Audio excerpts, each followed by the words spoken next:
অনেক দিন আগের কথা। নীলপুর নামের একটি রাজ্য ছিল। রাজ্যে থাকতো একটি সাহসী রাজপুত্র ও বুদ্ধিমতী রাজকন্যা। ওই রাজ্যে ছিল একটি জাদুর পুকুর। পুকুরি হঠাৎ একদিন আলো লিভে গেল।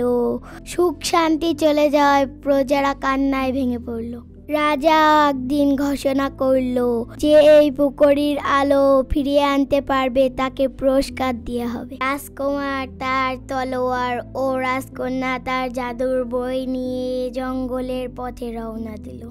কিছুক্ষণ যাওয়ার পর তারা একটি আহত পাখি দেখতে পেল। রাজকুমারীর মায়া হলো ও সে পাখির ক্ষত স্থান ঠিক করে দিল। পাখিটি সুস্থ হলো ও তাদের পথ দেখিয়ে একটি গুহার কাছে নিয়ে গেল। রাজকুমারী তার জাদুর বই থেকে রাজকুমারকে মন্ত্র শিখালো। রাজকুমার তার তলোয়ার দিয়ে দৈত্যকে পরাস্ত করল।